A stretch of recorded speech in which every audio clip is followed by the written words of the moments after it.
Hey guys, and welcome to the next Hollow Spotlight with me, Hollow. Shocking. Okay, this is Lords of the Fallen, in which it's basically like a follow-up or side thing to the world of Dark Souls. You know, that kind of game where it's like melee combat, or magic, or different classes, RPG style, and very unforgiving, right? And it's finally time for us to not only have Dark Souls and a few other lesser-known games as our options for this. You know, Dark Souls is awesome, Demon Souls is awesome, Bloodborne probably going to be awesome, but it's nice to have a different developer making this kind of game. So, welcome to Lords of the Fallen. Here's the little description of it. The demonic Rogar army is re-emerging from its dark realm. You are a convicted criminal rejected by society, and you're the world's last hope. Very Die Hard almost, you know? So basically it's like a fast-paced RPG system in which you level up and you get stronger and you get different traits and stuff, different magic, different melee, you know, there's a lot of like variation, I guess, you know? You progress and you change and you unlock, and basically it's a system very similar to Dark Souls in terms of gameplay and combat.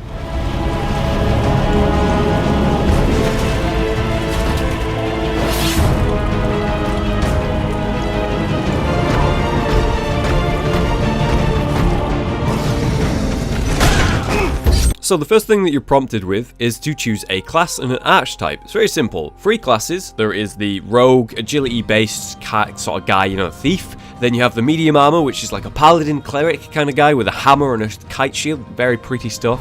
And finally the warrior, which is super heavy armor, very slow, very chunky with his sword and shield, which he's actually quite quick with, to be honest. So you remember, in Dark Souls, you compare it to that, there's like nine or so different classes, and we have 3 here, which is, it feels a little bit disappointing when I look at it, to be perfectly honest with you. But when you actually get into it and you realize that even in this game or in Dark Souls, ultimately picking your first starting trait or archetype is just going to lead into you doing whatever you want. Like, ultimately, you could pick a knight in Dark Souls and then end up being like a faith cleric, or, you know, a caster, magician, or like a thief dexterity build. You don't necessarily have to level up your strength. You're just picking the starter class to sort of lead into what you should be doing. So, most likely the most logical is just to go, well, I want to go like a heavy weaponry type character, so you pick the knight. Pretty simple, right? Not that complex. The other archetypes are essentially your your magic types, which are basically the thief one, the warrior one, and the caster one. It's very simple, and they've not like made this very complex, which I actually appreciate as someone who is just stepping into the game. But I feel like if I spent like 100 hours in this game, I would be a bit disappointed in the lack of like variety, I guess. From a Souls player who's played hundreds of hours of Souls, you know, I really like getting into the nitty-gritty, and there isn't too much choice here.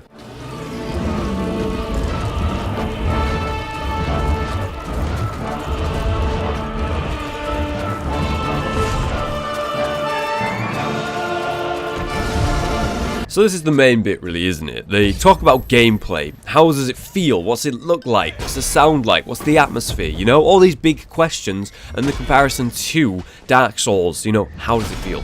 Well, if we were looking at Dark Souls, you know, it feels very like, you know, quick and smooth and really like enjoyable to play. You know, you roll, your character rolls, you know, you attack, your character instantly attacks. It responds to everything that you choose to do very quickly and very tightly. And this game does too, but it feels slower, it feels heavier.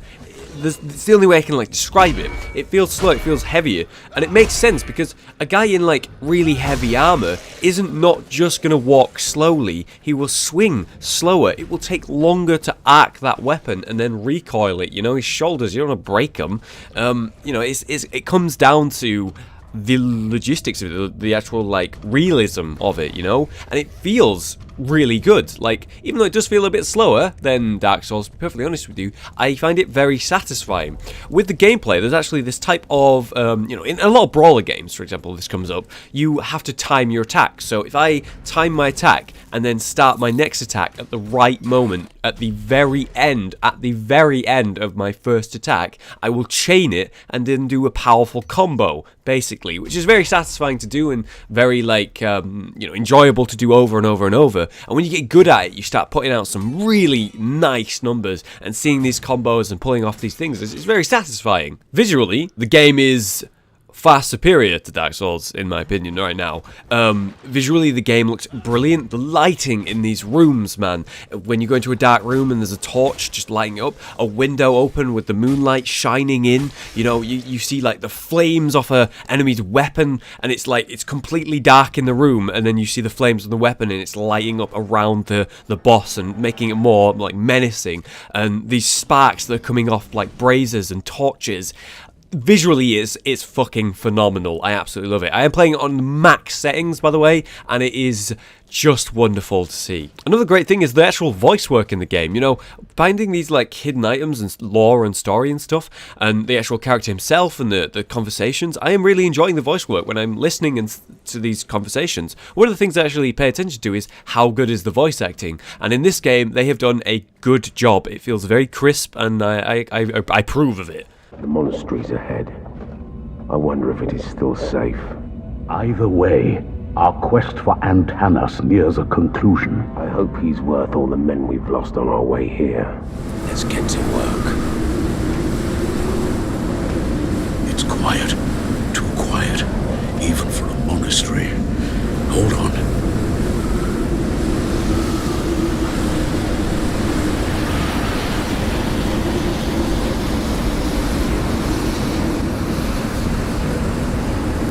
Otherwise, guys, the final thing is sort of the atmosphere when you're playing.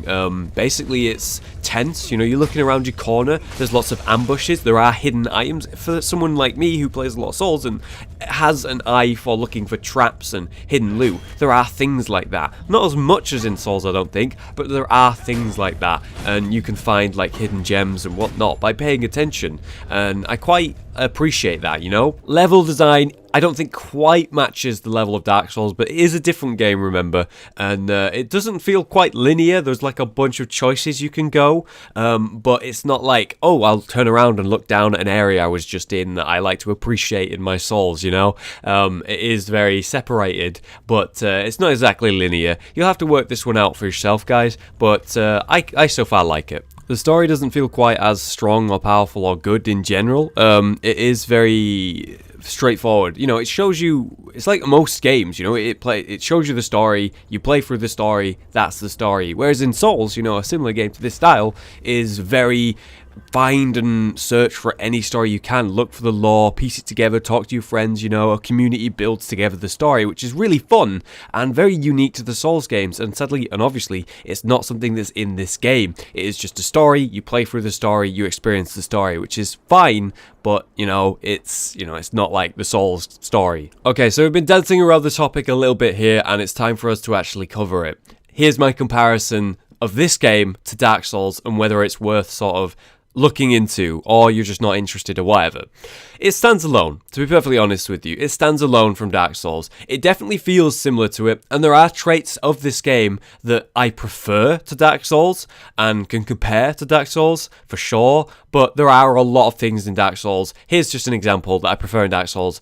A locked door. In Dark Souls, I could smash that door and walk through it, you know? I could knock on that door with my weapon and a guard might open it and be like, who's out there, you know? That's something that is very specific, but well done in Dark Souls, you know? The level design in Dark Souls, for example, is just superior. But this game, you know, it stands alone, and there's room for both. It has a different style to the actual hardcore RPG Punisher.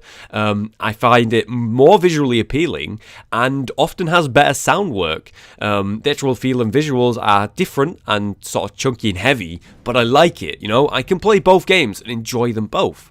Reminds me much more of Demon Souls, to be perfectly honest with you, in terms of story, gameplay, and the overall feel of the area, than actual, like, Dark Souls. So if you play Demon Souls, maybe this one is definitely one to maybe look at. It feels sort of weaker in the story and lore, as we were saying there, you know? There's not as much, like, amazing, like, theories and stuff. It's kind of just like, oh yeah, that happened, and there's no sort of, I guess, debating of it. It's just a thing. But yeah, that's down to the story being laid out in front of you as you travel through it, rather than, you know, work it out yourself, which is completely fine, but not as fun overall. Dark Souls feels tighter in some aspects of gameplay and ideas, like I said, but I like what it brings to the table, and I think competition is very good for progression. So having a competition to Dark Souls, a game like this that's similar to Dark Souls, that's doing some different things, can bring new and fun and awesome ideas to the table. And overall, for us, the player, it's going to be better because it means our developers are going to make better games.